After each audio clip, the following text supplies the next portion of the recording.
안녕하세요. 저는 서울에서 배달 일을 하고 있는 40대 남자입니다. 원래 작은 가게를 운영하고 있었는데 결혼을 하고 시작한 주식이 쫄딱 망해서 가게를 팔고 친구 가게에서 배달 일을 하며 생계를 꾸려나가고 있습니다. 저희 아내는 제 가게를 도와주다가 가게를 팔고 나서는 할 일이 없어져서 미용사 자격증을 따고 아는 언니한테 작은 미용실을 물려받아 운영 중입니다. 결혼하고 나서 저희는 일이 잘 안 풀렸지만 둘이서 서로 의지하며 열심히 살아왔습니다. 하지만 아직 애는 없어요. 가지려고 노력해보았지만 잘 안 돼서 그냥 우리끼리 입에 풀칠만 하고 살 정도로 벌고 있습니다. 아 참고로 제 아내는 예뻐요. 이렇게 말하면 팔불출 같겠지만 누가 봐도 아줌마 나이로 안 보일 정도로 동안입니다. 저도 아내를 처음 봤을 때 저보다 어린 줄 알았는데 번호를 따고 연락을 해보니 저보다 한 살 많더라고요. 연상은 별로 제 스타일이 아니었지만 제가 좋다고 따라다녔습니다. 그렇게 귀찮게 쫓아다니니 결국 마음을 열어주더라고요. 결혼할 때 친구들이 다들 복받았다며 잘 먹고 잘 살라고 했습니다. 가끔 미용실 의자에 앉아 아내가 일하는 모습을 보고 있으면 인물이 아깝긴 하더라고요. 여기서 이러고 있을 사람이 아닌데 괜히 저를 만나 고생시키는 건 아닌지 미안한 마음도 들었습니다. 아내는 그런 제 마음을 아는지 모르는지 눈이 마주칠 때마다 방긋 웃습니다. 그런 금방 하고 있던 걱정들이 모두 사라지는 것 같았습니다. 제가 아내복은 타고났나 봐요. 배달 일을 마치고 집에 돌아오면 아내는 저녁을 만들어 놓고 저를 기다리고 있어요. 먼저 먹지 왜 안 먹었냐 물어보면 저랑 같이 먹으려고 기다렸대요. 이런 아내를 어찌 안 사랑할 수가 있겠습니까? 한 가지 단점이 있다면 이 사람이 인터넷 쇼핑하는 걸 좋아합니다. 이틀에 한 번 꼴로 퇴근하면 집 앞에 아내가 시킨 택배 상자가 한가득 쌓여 있어요. 제가 가지고 들어가면 아내는 그냥 구석에 놔두라고 합니다. 저러고 열어보긴 하는 건지 아직 안 뜯은 상자들이 남아있는 경우도 종종 봤습니다. 제가 하루는 안 쓸 건데 왜 이렇게 많이 시키냐고 물어봤더니 그냥 쇼핑하는 것 자체가 행복하대요. 그럼 그냥 보다가 그만두면 되지 왜 굳이 돈을 써서 시키냐고 물으니 택배가 오기까지의 기다림이 즐겁다네요. 저는 차라리 로또를 사라고 했습니다. 저 로또를 매주 사거든요. 안 될 걸 알지만 저도 혹시나 하는 마음에 사던 게 습관이 되어버렸죠. 저도 딱히 큰 소리 칠 건 없어서 그러다 놔둡니다. 아내가 매일 미용실 양냄새에 찌들려서 하루 종일 다른 사람 머리만 만지고 있으니 얼마나 답답할까요? 저는 그래도 배달을 다니면 바깥 공기도 좀 쐬고 하니까 말입니다. 그래서 배달 일이 없으면 아이스크림이나 간식거리를 종종 사서 아내한테 가져다 주기도 합니다. 제가 일하는 가게랑 아내 미용실이 10분 거리에 위치해 있어서 가깝거든요. 가끔 일하다 힘들면 아내 얼굴 보러 가기도 할 겸 쉬러 가고요. 하루는 가게 영업이 일찍 끝나서 아내와 같이 퇴근하려고 미용실로 갔습니다. 아내도 마감 청소를 하고 있더라고요. 저도 아내를 도와 바닥을 쓸고 창고에 물건을 정리하던 중에 안 뜯은 택배 상자들이 또 쌓여 있더군요. 집에서도 이렇게 많이 시키는데 좀 많은 거 아니냐고 했더니 다 미용약품들이라고 뜯을 필요가 없어서 그냥 놔뒀답니다. 좀 어질러져 있어서 제가 정리를 해줬어요. 하나하나 보던 중 남성 드로스 팬츠 10매짜리가 있더라고요. 저는 이게 왜 여기 있지? 하며 아내가 집으로 시킬 걸 잘못 시켰나 보다 하며 제가 따로 챙겨서 집으로 가져갔습니다. 며칠이 지나고 아내가 저녁을 먹다가 저한테 혹시 미용실에서 택배 가져간 게 있냐고 묻더라고요. 그래서 사실대로 말했습니다. 내 거 팬티 시켜놨길래 그거 집으로 가져왔다고요. 그랬더니 마지못해 끄덕이며 따로 주려고 했었는데 시키고 보니 디자인이 별로여서 다시 반품하려고 했었다더군요. 그래서 저는 괜찮다고 그냥 입으면 된다고 고맙다고 했습니다. 그러고선 밥을 먹는데 가만히 생각해보니 택배를 뜯지도 않았는데 어떻게 디자인이 별로인 걸 확인한 걸까요? 조금 찜찜했지만 아내가 저한테 거짓말을 할 리는 없기에 그냥 넘어갔습니다. 근데 그 뒤로 아내가 살짝 달라진 것 같은 게 저와 밥을 같이 먹을 때 평소에 그러지 않았는데 폰을 자주 보기 시작하더라고요. 보통 때는 저와 이런저런 이야기하면서 그날 있었던 일이나 손님 욕을 하면 같이 맞장구 쳐주고 그랬거든요. 초반에는 무슨 연락을 기다리는 사람처럼 알람이 뜨는지만 확인하더니 나중엔 아예 대놓고 폰을 보며 밥을 먹습니다. 자연스럽게 저와의 대화도 줄었고요. 저는 또 인터넷 쇼핑을 하는 줄 알고 밥 다 먹고 해도 되지 않겠냐고 혼자 밥 먹기 심심하다고 했습니다. 그랬더니 손님들에게 연락을 해줘야 된대요. 다른 미용실은 이미 손님들한테 애프터 서비스를 해주고 있다고 하더라고요. 그런 서비스를 해주는 건 좋은데 집에서까지 그러진 않았으면 싶었어요. 솔직히 누가 직장일을 집에 와서 하고 싶겠습니까? 근데 아내는 뭐가 재밌는지 폰을 보다 가끔 웃기도 하고 그러더라고요. 그게 그렇게 웃긴 일인지 밥도 제대로 먹지 않아요. 그럼 저는 먼저 밥을 다 먹고 혼자 설거지하고 들어가서 TV를 보다 잡니다. 자연스럽게 아내와의 잠자리도 줄었고 이게 남들이 말하는 권태기인가 싶더라고요.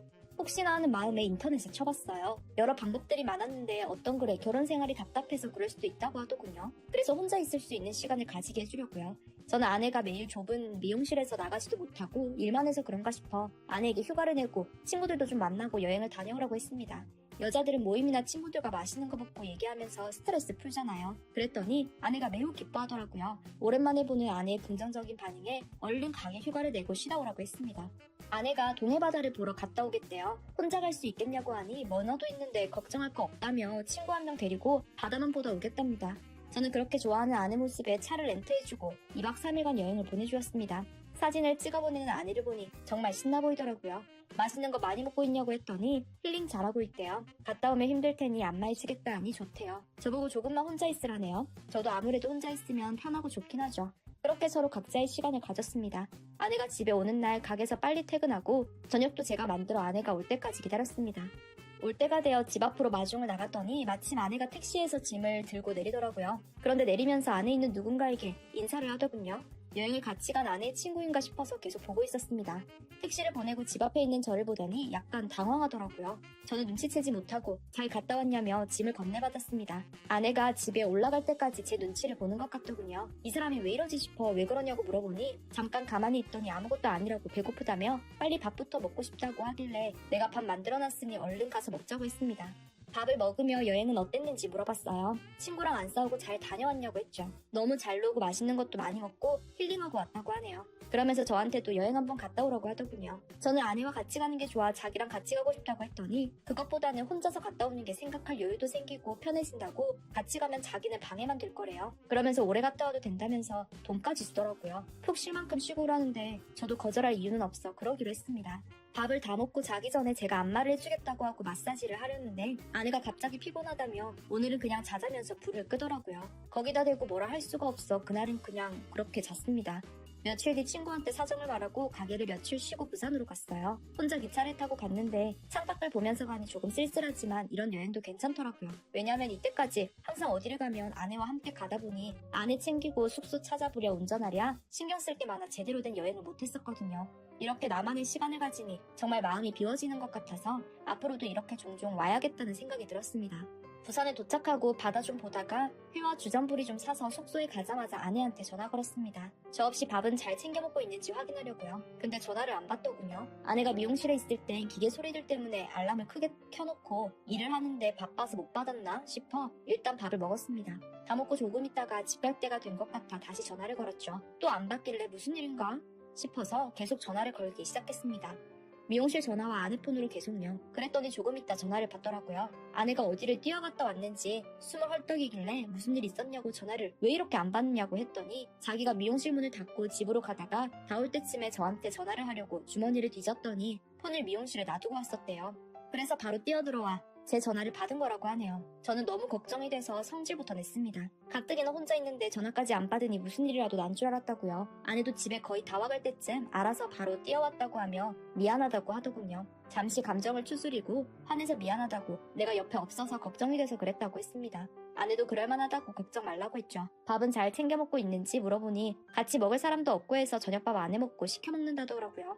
저는 괜히 미안해져서 최대한 빨리 집에 가겠다고 했어요. 그랬더니 괜찮다면서 설거지 안 해도 되고 편해서 좋대요. 저보고 더 놀고 와도 된다면서 돈 필요하면 말만 하래요. 또 보내준다고. 저도 좋긴 해서 알겠다고 이틀 더 있다 가겠다고 했습니다. 며칠 있다 보니 어느 정도 쉴 만큼 쉬었고 아내도 보고 싶고 해서 예정 날짜보다 하루 일찍 집으로 돌아가기로 했습니다. 집으로 가려다 아내가 미용실에 있을 시간이길래 한번 들려 얼굴이나 보고 가려고 도착했는데 웬 택배 차량이 가게 문 앞에 떡하니 주차해놨더라고요. 택배가 와서 그런가? 곧 가겠지 했는데 택배 옮기는 사람도 없더라고요. 미용실 영업에 방해될까봐 아내에게 말하려고 안으로 들어섰더니 택배 기사가 커피를 마시며 소파에 다리를 뻗고 쉬고 있더라고요. 아내는 손님인 줄 알고 인사를 하다가 뒤돌아 저인 걸 확인하고는 너무 당황을 하더라고요. 저는 그런 아내가 보이지도 않았고 오로지 제 관심은 택배 기사였습니다.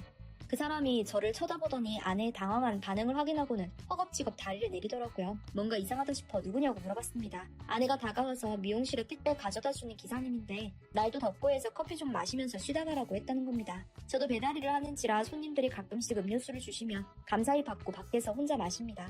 남의 가게에서 제 집은요 발 올리고 마시는 건 더더욱 아니죠. 손님도 없었는데 둘이 같이 있던 게 좀 불쾌해서 뭐라 말을 하려고 하는데 택배 기사가 다급하게 일어서며 커피 감사히 잘 마셨다고 한마디 하고 도망치듯 밖으로 나가버리더라고요. 남아있는 아내에게 저 사람은 뭔데 자기 집인 것처럼 와서 편하게 앉아있냐고 물었습니다. 아내가 택배를 자주 시키니까 자기 때문에 일하는 게 힘들어 보여 커피 한 잔 파줬다네요. 전 기분이 나빴습니다. 눈에 띄게 당황한 아내 모습을 보니 더 그랬고요. 오랜만에 아내를 본다는 생각에 좋던 마음도 사라지고 저는 먼저 집에 가 있을 테니 일 끝나고 알아서 오라고 했습니다.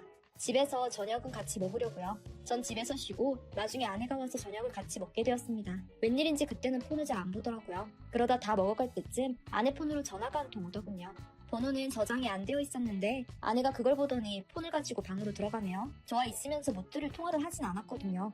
점점 숨기는 게 많아지는 게 한 번 의심이 가기 시작하면 안 보이던 것들이 하나씩 보이기 시작하잖아요. 아내가 그런 의심스러운 행동을 하니 그 뒤부터 뭘 하던지 믿을 수가 없더군요.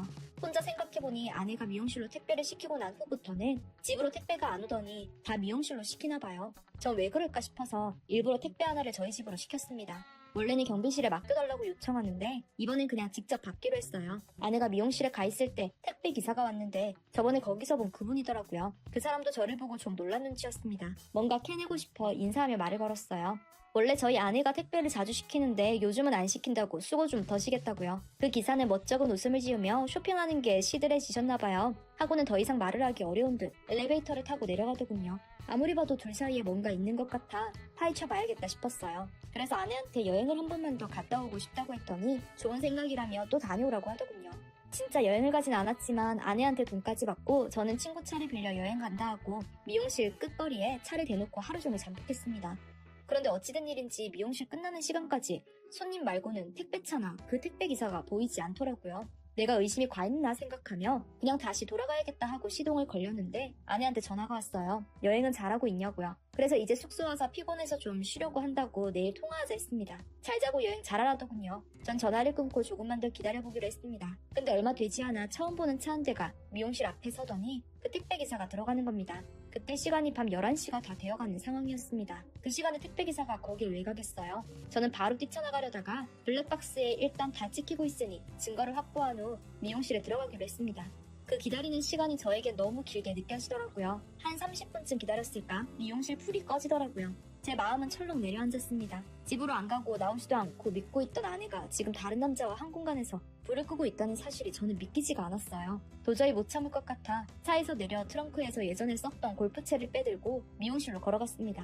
한 걸음 한 걸음 다가가면서도 제 머릿속은 아무 일도 일어나지 않았으면 좋겠다는 생각뿐이었습니다. 미용실 문에 귀를 대어보니 조용하더라고요. 살짝 문을 밀어보니 문이 열려있어서 조용히 문을 열고 들어갔습니다. 머리 자르는 메인 방엔 아무도 없더라고요.